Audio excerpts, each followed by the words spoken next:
Setelah membunuh Empu Gandring, Ken Narok kembali ke Tumapel dan sengaja meminjamkan kerisnya kepada sahabatnya sekaligus Panglima Tumapel yang bernama Kebu Ijo.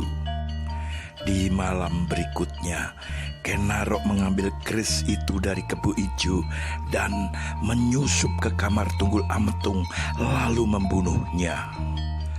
Keesokan harinya, Kebu Ijo diadili karena keris yang diduga miliknya ditemukan menancap pada mayat Tunggul Ametung.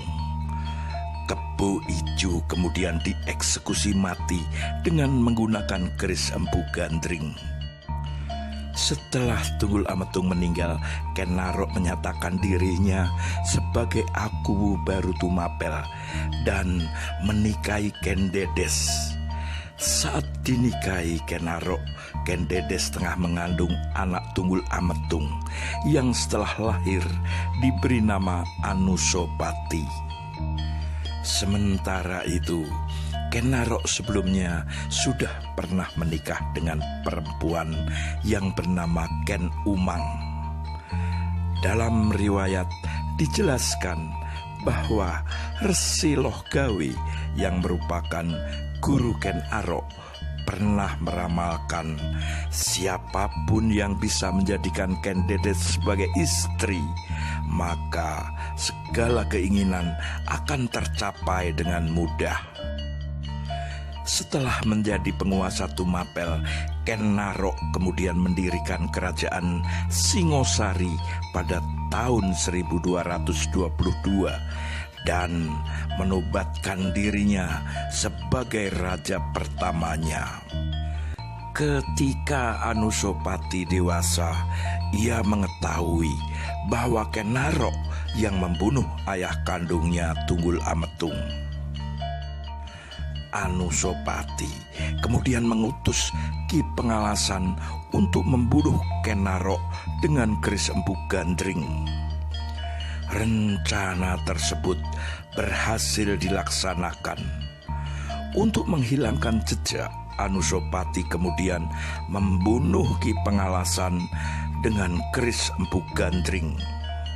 Sepeninggalan Ken Narok, Anusapati kemudian naik tahta sebagai penguasa Singosari pada 1227. Namun, kabar pembunuhan Ken Narok didengar oleh Tohjoyo, anak Ken Narok dengan Ken Umang, yang segera menyusun rencana pembalasan untuk membunuh Anusapati. Tohjoyo berhasil membunuh Anusapati ketika sedang menggelar sabung ayam di sekitar Kuta Raja Singosari.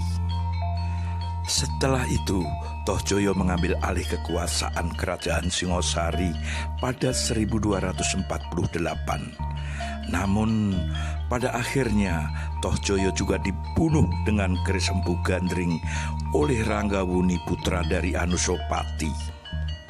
Ranggawuni kemudian naik tahta menjadi penguasa kerajaan Singosari dari tahun 1248 hingga 1272.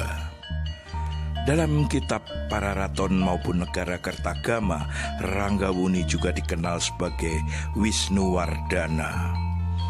Ketika Ranggawuni menjadi penguasa kerajaan Singosari, ia memerintahkan untuk memusnahkan keris Empu Gandring dengan membuangnya ke dalam kawah gunung. Ranggawuni meyakini bahwa keris tersebut telah menjadi biang kegaduhan dalam pemerintahan Singosari. Sehingga seperti kutukan Empu Gandring, orang yang terbunuh oleh keris Empu Gandring sebanyak 7 orang.